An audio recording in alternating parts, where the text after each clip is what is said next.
Welcome to VPG's virtual water cooler chat podcast, where we share lessons and stories of women professionals to help empower other women and expand a greater circle of influence. So we walk our journey with those who understand and appreciate us. Today, we are going to chat with Kakoli Caprihan. Kakoli Caprihan is an Associate Solicitor in the Office of the Solicitor at the U.S. Patent and Trademark Office, USPTO. In her role, Kakoli defends decisions of the USPTO in cases before the district courts and the Court of Appeals for the Federal Circuit. Kakoli also represents the USPTO in interagency deliberations on important intellectual property cases, including cases before the Supreme Court. Before joining the solicitor's office, Kakoli worked in private practice at Greenberg Traurig LLP and Finnegan, Henderson, Farabow, Garrett Dunner LLP. Kakoli received her BS in Biochemistry from the University of New Mexico and her JD from the George Washington University Law School. Good afternoon, Kakoli. How are you doing? So great to have you here with us this afternoon. Thank you, Ashley. It's so great to be here. Thank you again for inviting me for this chat.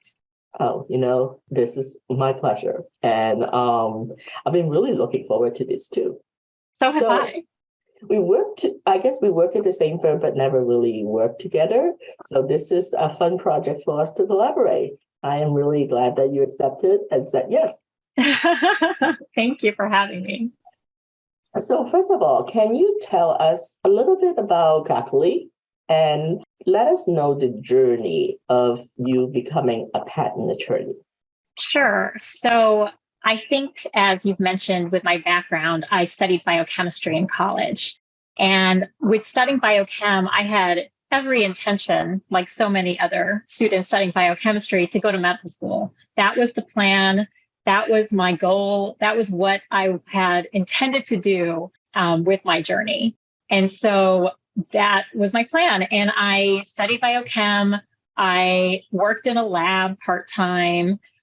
I then took the MCAT and applied to medical school. And I applied to the state college that I attended for undergrad because they had a great medical school program. The tuition was reasonable. And my plan was just to settle in New Mexico, where I'm from. And so I applied and was waitlisted. And all of a sudden, my plan was out the window. I mean, it wasn't a permanent thing. I could have reapplied to medical school, but it definitely changed my perspective on what my future might hold. And so at that point, I had no plan because I had no, future intention of attending graduate school. So I had this time off where I got a job. And the first job I got out of college was working on a congressional campaign, which had nothing to do with my background. And it came about only because someone I had met working at a lab was actually running the congressional campaign that was occurring in my hometown. And so I took this job as the assistant financial director for this campaign. And what I did was I ran fundraising events for this person running for Congress. So it was completely out of the realm of what I thought I would be doing. But it introduced me to a lot of people, and it got me interested in what was going on in Washington, D.C. So I was thinking about what else I could do. And then the election came. The candidate lost the election narrowly, but narrowly lost the election. So that journey was then over, and I still had time on my hands. So then I got a job at a pharmaceutical company and working in a research lab. So that was more attuned with what I had studied in undergrad, but still not really what I wanted to do with my life. And working on the congressional campaign had introduced me to all of these people who worked in DC. So that was always sort of running in the back of my head of, I want to get to DC. And so then I decided I really wanted to go to graduate school. But I wasn't sure what kind of graduate school I wanted to go to. So on a whim, I took the LSAT, I took the GRE, and I decided to go to law school because I had done well on the LSAT. And so it was just sort of serendipitous that I ended up at law school. It wasn't a plan. I had never wanted to be a lawyer. I didn't even really know what lawyers did.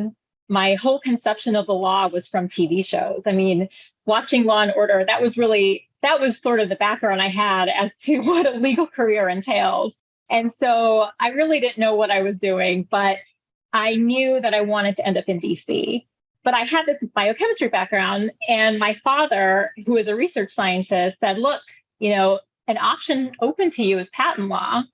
And he introduced me to his patent lawyer, and I talked to him, and it seemed like a really good fit. I was going to be able to use some of my scientific knowledge and work on issues that were cutting edge in that technology, but also combine it with a legal degree and looking at these issues from a legal aspect. So it sounded really interesting. I ended up applying and getting into GW Law School in DC and moved to DC and attended law school.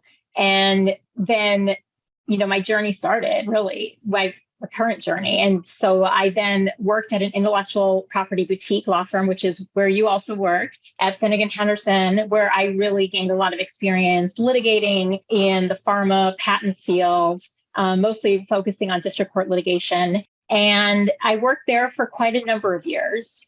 And then I decided I wanted a new experience. So I joined a general practice law firm. I was their second hire in their IP group, in their patent group. And they were really looking to expand a DC presence for their patent litigation group. And so I, along with the other partner that was hired at the time, we hired additional associates and started a group. That was really interesting. It was a completely different side of patent law because it was more of the business side of developing a practice. So really, it was us looking to find new work in terms of growing the practice in DC, but also getting work from other attorneys and other offices around the country and just trying to build a practice. So I did that for about 3 years. And what I found was I was doing more business development rather than the actual practice of law. And the other thing that changed in my life was that I had 2 young kids. And with all the business development also came a lot of travel. So I decided I really wanted a job where I could not only really practice patent litigation, but also be home more. And that's when I started looking for jobs within the federal government. I had a lot of friends that worked at the solicitor's office at the US Patent and Trademark Office. They really made the job sound so incredible. So when an opportunity arose to apply for a job there, I immediately grabbed it and interviewed and got the job. And I haven't looked back. It's been such an exciting experience to work here. So I've really enjoyed it. I've been here for quite a number of years now, but it's still exciting. It's still new. There's still new issues that we deal with. So that's really how my journey went from going from biochem to law. Wow, that has a lot of twists and turns. Yes. It definitely wasn't a straight path.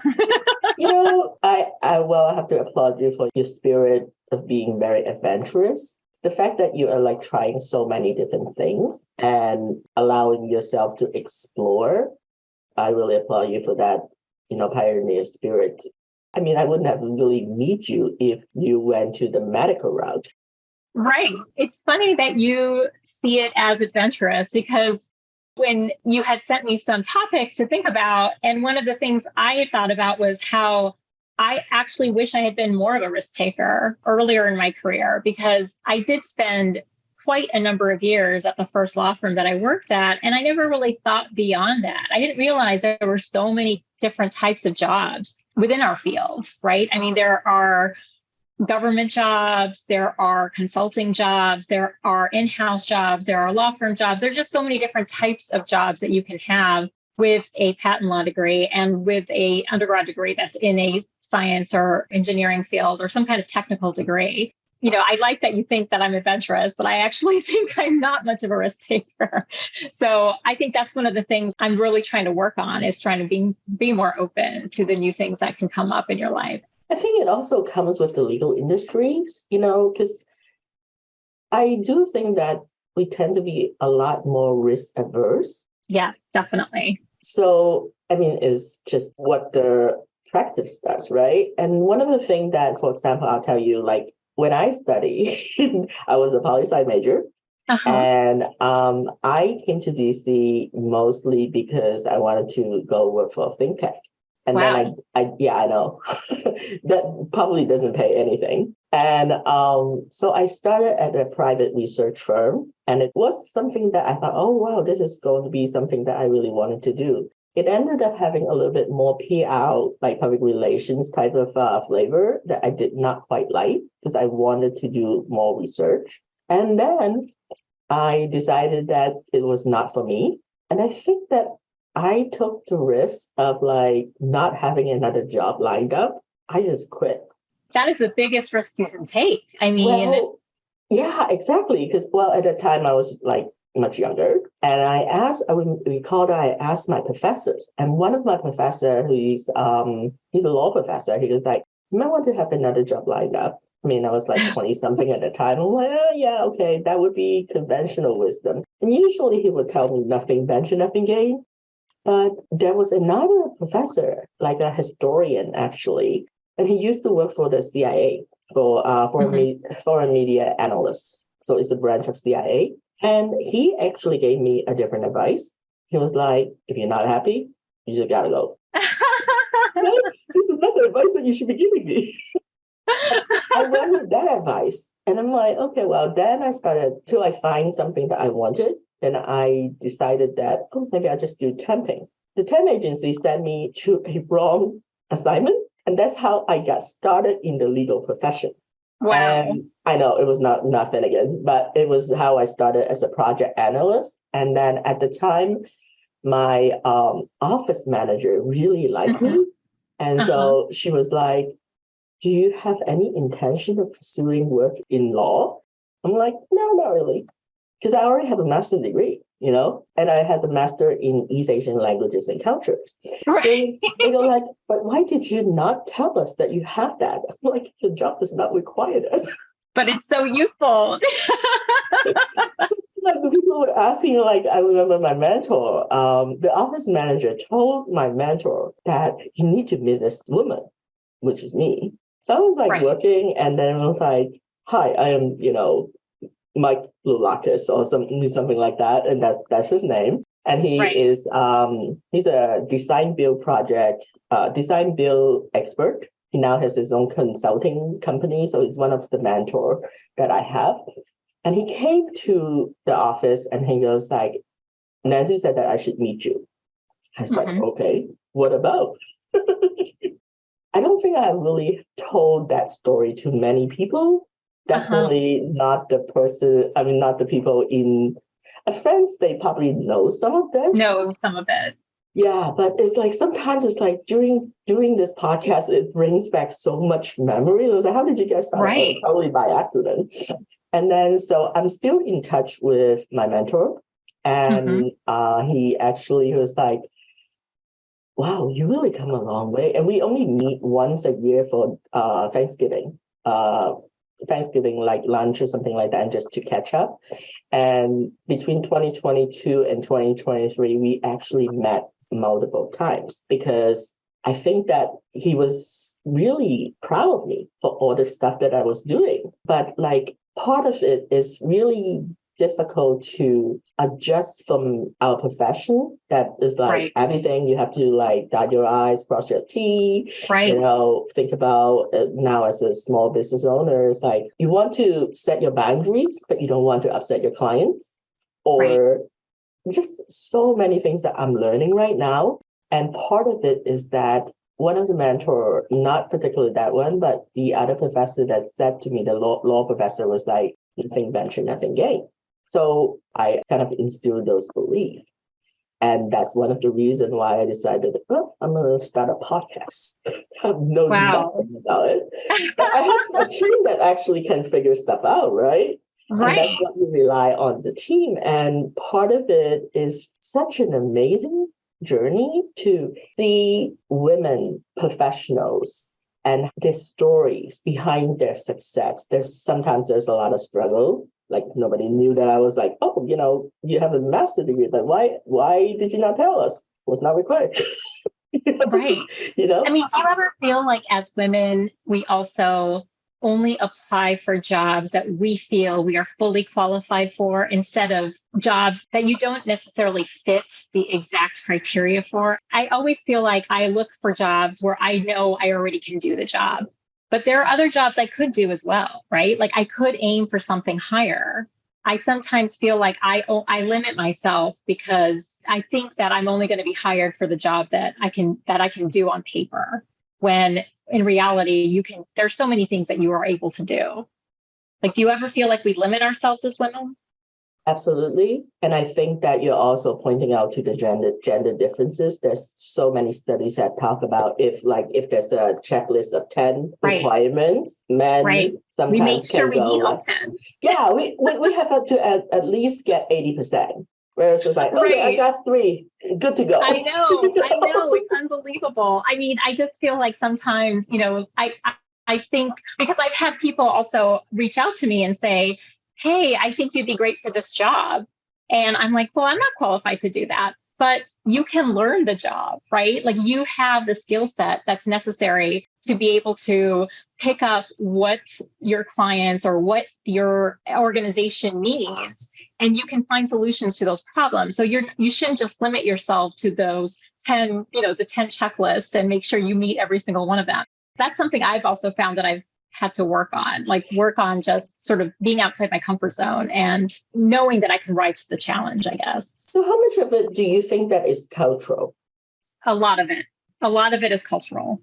Speaking for myself, at least, coming from an Indian American family, we immigrated to this country when I was 6. I had to learn how to speak the language. I had to learn different cultures, in terms of like going to school with different types of people that I had initially gone to school with. Like all of that, I think, is such a change. And part of it coming from an Asian culture was to keep your head down and do a good job.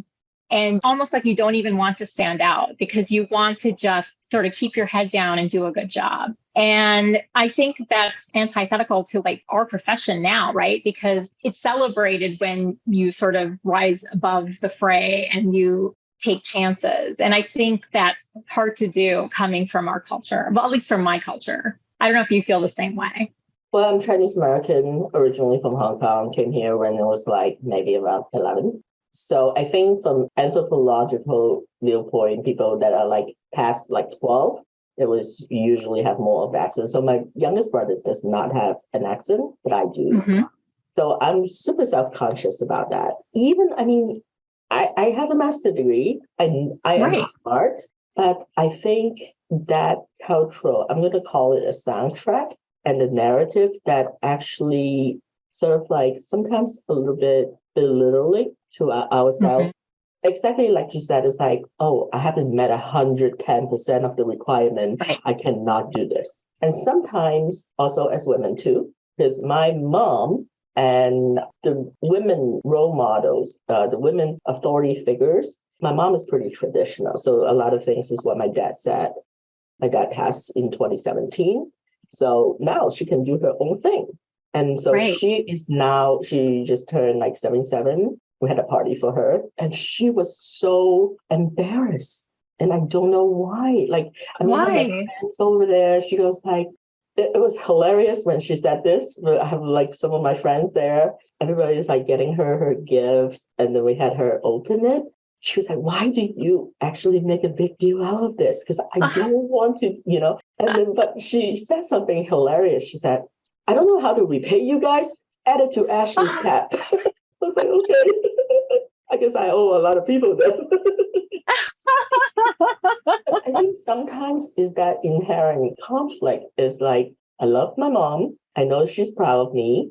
But sometimes she would like, for example, if someone nominated me to be on a committee or something like that, she was like, are you sure you want to do that? You don't even have time. Right. So why would you want to do that? So I don't know, how do you feel about that? Do you encounter this? And how do you resolve that in your mind and just go forward? Because obviously I have to basically say, okay, got it, mom, gotta go. I have to do this. I know what I'm doing. What's your personal experience on that to overcome that type of challenge? Right. I mean, I don't even know if mine is so much even instilled by my parents, but it's more even culture. internal. Mm-hmm. Yeah. Or just overall culturally, sort of what I've had to overcome and kind of trying to get, like I said, again, get out of my comfort zone. And I think a lot of that has just come from having different experiences and meeting different people and sort of gaining more confidence to try different things and trying to figure out too where my strengths lie and what I can offer to, say, a different organization if I want to be a part of a board, or if I want to do something with my kids or whatever, like whatever type of organization it is. I think just figuring out these are the things that I can offer, and the things that I'm offering have value. And I think getting confidence in that sort of opens you up to doing more of these types of activities that may be outside of your comfort zone. So I think that goes a lot into it. And also having a support group of friends who really believe in you and encourage you. I think that also helps. I mean, I have a group of friends that I've had since law school, and we're sort of a sounding board to each other. We will text when we have new opportunities that come up within our careers, or even new opportunities that come outside of that, like within organizations, just as a sounding board. And they always are encouraging. They tell you that you can do it even if you don't know or believe that you yourself can accomplish those things. They know that you can. So I think having that sort of support group, whether it be friends or colleagues at work or what have you, I think having some group of people that you can sound off to, or even like what you said, having a mentor or having a sponsor, like those kinds of people, I think can really help you navigate the next step in your career, the next step that you want to take within an outside organization. Having people that actually challenge you is very important, in my opinion. I didn't used to like it, but I think that as I'm getting older, I'm finding that it's easier for me because your true friends and the people that truly care for you or about you is actually a great way, not only as a sounding board, but they can help you to navigate away from your blind spots. Exactly. So I think that's super important. You mentioned you have 2 children. Is it boy, girl? So I have an older daughter. She just started high school this year, and then a younger son, and he started middle school this year. So that's sort of the age group that my kids are at now. Oh, I see. Challenging in itself. It's funny, young kids are challenging because all your time sort of goes to making sure they're fed properly and go to sleep properly and things like that. But then when they're older, they have different needs, right? They have then more social needs where you need to help them navigate their relationships and their schoolwork and their sports and their other activities. Like it's a lot. So I am busy with 2 kids. What are some of the key lessons that you instill in your kids in terms of helping them grow their confidence and maybe serving as a role model for them? Can you give us a couple of examples? Something that I've tried to do with helping with their confidence is I have to sometimes even check myself, because sometimes I'll ask them, or I'll think to myself, do you really want to try that? Do you really want to do that? Do you have time for that? But I'll check myself and say, okay, why don't you give it a shot and let's see how it goes. And then let's check in a few weeks and see how that, new activity or, new project that you're working on is going. So I think that's something I try to do is they can make the decision themselves. I'll give them a lot of autonomy in doing that, but then I'll check in again, in terms of how they're doing emotionally, physically, everything with that decision that they've made. A lot of that goes into it. And then, I'm trying to instill in them a love of reading, a love of looking outside of their own sort of bubble in terms of understanding that other people live different ways, and like having that sort of acknowledgement as to what's going on in the world, I think also can help navigate sort of different types of situations. So those are some things that I try to do. So you utilize trust but verify process. Trust but verify, exactly. A lot of trust but verify is a great way to put it. So I think letting them make decisions, they learn from those, right? Like then if they decide they want to take on something, they've made that decision to do that. Like my son just started learning guitar. He wanted to start learning how to play the guitar. And he's the one who came to us and said, look, I really want to do this. So we said, okay, we'll get you a few lessons, see how it goes. Right now we'll rent the instrument. If you like it, we'll buy the instrument. And then, he likes it. So we bought him an instrument. So like little things like that, I think give them a lot of autonomy in their decision making, and you give them a lot of trust. But then, yes, trust but verify. Check in with them. I love the fact that you are like allowing that conversation to flow pretty freely. I mean, I'm sure that there are moments that you feel like, oh, but yes. The fact that you just was like, oh, I'm going to learn guitar. And you did not just go out and buy a guitar. And I was like, hey, make sure that this is what you want. Because I've known enough people when money is not really an issue, especially when parents who are like really well off, sometimes, material things become substitute. They become substitute to like attention. Yeah, the pandemic was interesting for sure, especially when the schools were closed. All of us were at home, right? For the first time, I think, ever. I was very lucky in that my kids were pretty self-sufficient in terms of navigating the technical aspects of virtual school. So, we didn't have those types of issues. Like they could figure out how to use the computer and they knew how to log into class. But it was kind of nice, actually, because we all had lunch together every day. So that was wonderful. And I love that we had that year together, sort of, because it was the time when we really got to know each other very well, I think, because everyone was home. In some ways, I treasure that time. I mean, I worry about, the kids' sort of mental, social capacity during that time and, what they maybe didn't learn in school, having just virtual school. But at the same time, it was in a way nice for us to have that year together and that we were so close at that time. So yes, we survived the year together. Yay. Being at home. Obviously, nobody wants to have the pandemic, but there was definitely certain blessing. I think that some of it is just bringing certain family much closer together. So that part, it's the silver lining if we have to find one for the pandemic. Now, what are some of the things that you do to de-stress or help balance yourself from your job? It doesn't sound like as demanding as, in like law firms, but, it is still litigations and it's still it's still litigation. It's not, it's not, I don't believe that your job will be cakewalk. So what do you do to maintain mental wellness and just practicing self-care and self-love? So I think one of the things that's come about, and from the pandemic too, is that I mostly telework. I telework 4 days a week. So I'm home a lot. And as a result of that, I end up just sitting at my desk all day and, not getting out. But then my husband and I adopted a dog during the pandemic, and which a lot of people I think did. So we started taking walks at lunch.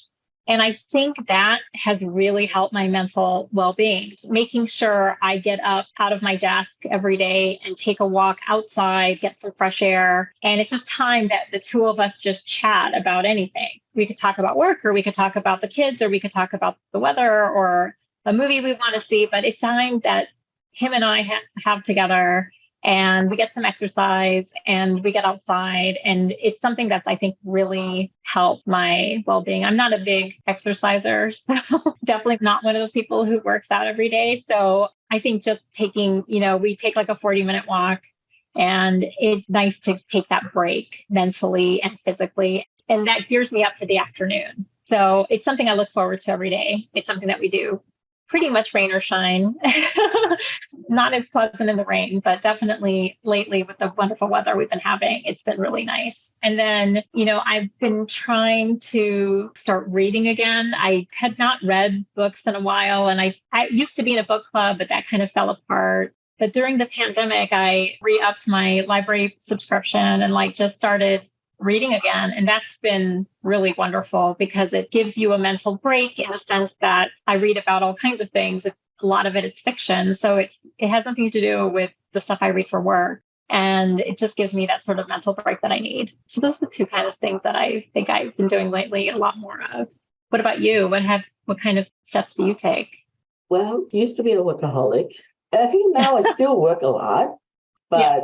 when you like what you do, because the thing is with VPG, I have mostly women, and I do have one guy, and that is actually pursuing his master's degree and in policy studies. So I think I do take the mentoring pretty seriously.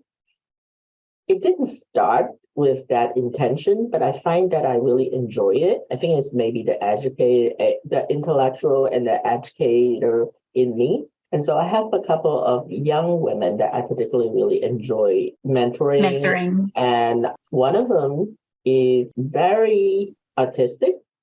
So she drew like animals. And I mean, I wrote a book. It's called Building a Leadership Habitat. And I turned the whole team into animals. I asked them, what would you like to be? I gave them choices and then asked them about the personality. So I actually got the chance to write. But through that, I realized part of building a leadership habitat is to find out what your team and the people in your leadership team, the people that are working, because I have a little bit of autonomy. So I will try to match the tasks with certain skill sets and interests. So with the artist, she's really good at illustration. So I was like, okay, I want to have like the lion, the owl, all these things. So we did the first book together, but I also realized the time and have to pay, so I was like, okay, this is beyond my budget. I cannot do that. So I'm learning that. But this year we are working on another book together. And so we're working on different modules. I love to read. And I also love listening to podcasts and anything motivational. And I sort of have a test round. So with the young one, so basically I wrote like scenarios and modules, and we started practicing voiceover during our mentoring session. I was like, hey, here's the scenario to also help her with confidence in speaking. I know for myself, I didn't quite like my voice. So this is another funny story. So my year one, I applied for Tory Burch Foundation Fellowship. And year two, I applied for a FedEx. I didn't get either one, but I learned a lot of important lessons. But when I had to do the elevator pitch, I decided to do for Tory Burch Foundation Fellowship. I did it in an animation. And I remember that I used a robotic voice to basically say whatever it is. And I had a former attorney who's really good friend. It's like, why is your voice a bot? I feel like, well, because I really don't like to hear my voice. And so sometimes that really limiting belief and the really disruptive narrative is something that I wanted to help them overcome before it becomes way too detrimental.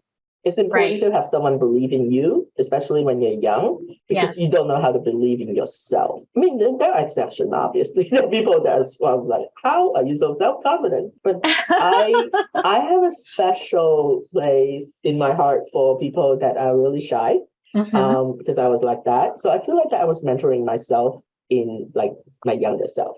So that brings me to my next question. If you had to go back in time and give yourself advice when you were young, what would you tell your younger self? I think one thing I would have told my younger self is, and we've talked about this already, is to take more risk.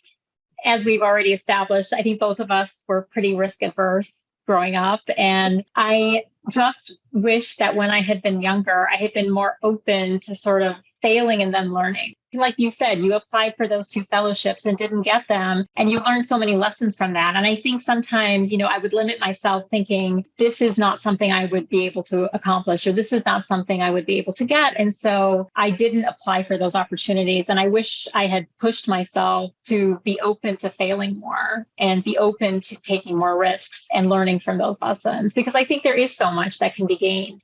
even from participating in the process, even if you don't attain that, that end goal, and just by the fact that you've opened yourself up to applying for something and then opening yourself up to meeting those people that you interview with and whatever, like taking those steps, I think, and having those challenges can really bring you new opportunities that you wouldn't have had otherwise. So I think that's something I really kind of wish I could have instilled in myself younger. I had my path in undergrad to go to medical school, and that was the path. I mean, I did not deviate from that path. All my extracurriculars, everything was geared towards that. And when that didn't happen, there were a lot of lessons learned, but then I finally did find my path to where I am now. So, I think there's a lot to be taken from that. I hope that in my own kids, I can instill in them, to take those opportunities or to try at least for those opportunities. I think that's one of the hardest things to do when you're young and you're nervous about taking those risks.